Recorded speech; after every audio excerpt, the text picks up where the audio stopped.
You may remember a little while back, if the video was posted here, but I went to our club superintendent's house, Sam. We went over to his house and we played trains, and one of the things that we did was we had this massive freight train that we put together. We tried to see how many cars we could fit into the train and run it around, to where the tail end was touching it. So I have decided to do the same thing, but with some of my trains as well as his. I will go through that in a minute. But at the lead we have locomotive number 561. Now I know what you're probably thinking. 561 should be in the shop for repairs. What's going on? Well, I have found that if I go sometime, it's sort of like a bi-daily thing. Essentially every 2 days I'll do this. I'll run her around a little bit, and I found that every time I do that, she slowly kind of gets back to her original speed, but only by a little. It's not very noticeable. And I found that by doing that, I've actually allowed her to run a little bit longer each time without the circuit board inside her overheating. Except it does eventually get warm after it starts emitting a sort of plastic sort of odor. If you work with wiring and soldering, you definitely would recognize that type of smell.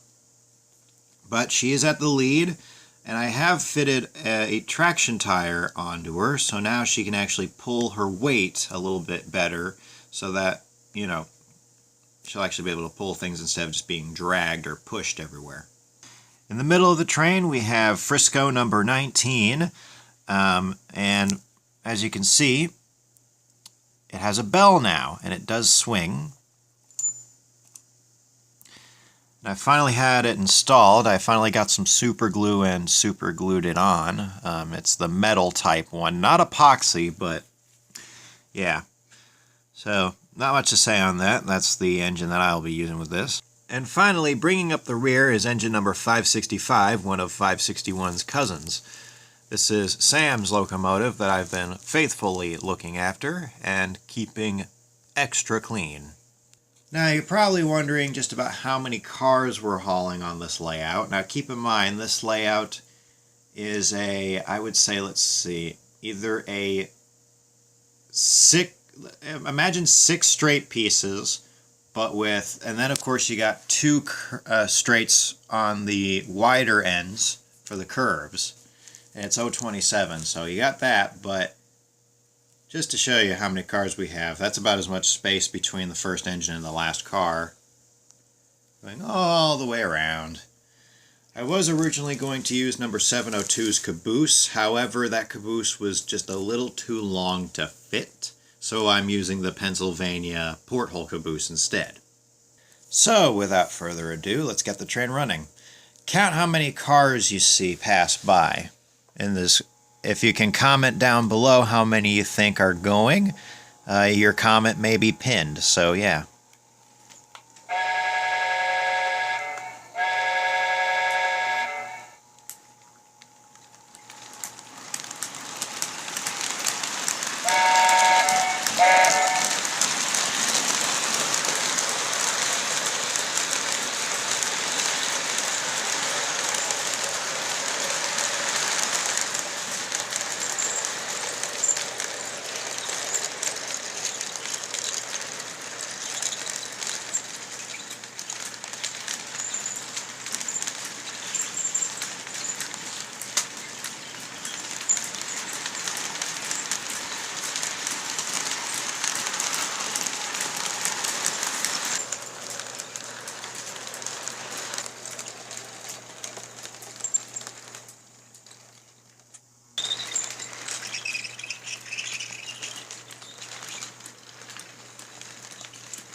So yeah, thank you all for watching this short little video, and here's to hoping 561's full repair in future.